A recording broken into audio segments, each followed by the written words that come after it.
বেরিয়ে পড়লাম আমরা আগেকার মতন তোমাদের জন্য ভিডিও তৈরি করতে, ভিডিও বানাতে। আর এই জায়গাটা তোমরা দেখে বুঝতেই পারছো জায়গাটা কোথায়, আর কোথায় যাচ্ছি সেটাও তোমরা দেখতে পারবে। কালকে রাত্রে এত পরিমাণে মেঘ ডাকছে, আমরা মনে হচ্ছিল যে ঘর থেকে বাইরে এসে শুই, ঠিক আছে। এখনো যাচ্ছি, দেখো আকাশে তখন বৃষ্টি চলে আসতে পারে। আমরা হাতে ছাতাও নিয়ে আসিনি, শুধু ছাতা রাখার অভাবে ছাতা নিয়ে আসছি। আমরা বসে বসে ভাবছি যে এখন যদি বৃষ্টি হয় তাহলে আমাদের রুট চেঞ্জ হয়ে যাবে। আমরা মনে করেছিলাম স্বামীনারায়ণের মন্দিরে যাবো, বাট এখন দেখছি বৃষ্টি শুরু হয়ে গেছে। এখন বুঝতে পারছি না কোথায় যাবো, রুটটা চেঞ্জ হতে পারে। ট্রেন ঢুকছে, তো আমাদের রুট আমরা বলেছিলাম চেঞ্জ হয়ে গেছে, বাট কোথায় যাচ্ছি সেটাও আমাদের ভাবা হয়ে গেছে। তোমরা শুধু দেখতে থাকো, মানে রুট চেঞ্জ হয়ে কোথায় আসবে।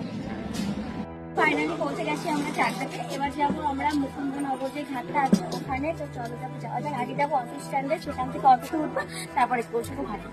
ফাইনালি আমি পৌঁছে গেছি রানাঘাট আর নেমে পড়েছি 1 নম্বরে। তো এবার চলে যাব বিরিয়ানি কিংয়ে, যেটা আমার স্পেশাল, আমার সব থেকে ফেভারিট বিরিয়ানি। তোমরা কে কে ঠিক আছে? এখানে খাওয়া যায় কিছু নেই, খুব খিদে লেগেছে। তো আজকে আমরা দুজনে অনেকটা সময় কাটানোর জন্য এসেছিলাম মুকুন্দনগর ঘাটে। তো এখানে এসে না সত্যি আসার সময় একটু কেমন লাগছিল, এসে খুব ভালো লাগছে। এই সুন্দর পরিবেশে সুন্দর আবহাওয়াটাই দারুণ লাগছে। তোমার কেমন লাগছে তাই বলো? আমার খুব ভালো লাগছে। দেখো আমি অনলাইন থেকে খাবার অর্ডার করলাম, আর দেখো তোমরা অবস্থাটা দেখো। 5-6টা কেক অর্ডার করেছিলাম, দেখো সব খেয়ে নিয়েছে, আমাকে একটাও দেয়নি। দেখো অবস্থাটা দেখো, বাইরে থেকে খেয়ে নিয়েছে। আমি মনে করলাম ঘরে বসে বসে বই দেখবো আর খাবো, দেখো আমি ফোনে একটু কথা বলছিলাম আর খেয়ে নিয়েছে। বিগ বাস্কেট থেকে একটু অন্যরকমের বিস্কিট অর্ডার করেছিলাম আমি। এখানে লেখা আছে ভ্যানিলা কুকিজটা, দেখি এবার এই বিস্কুটটা কেমন। কেমন দেখে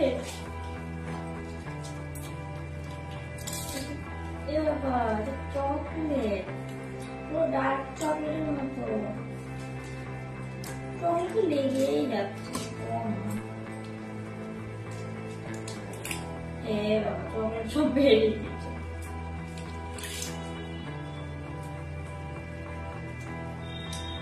এই দুটো আমি খেয়েছি, শুধু চকলেট গায়ে লাগিয়ে দিয়েছে। আর একটা টাকা তো হয়েছে কি, দিনের বেলায় ঠিকঠাক মতন সময় পাচ্ছি না, তার জন্য জামা কাপড় গুলো কাঁচা হচ্ছে না।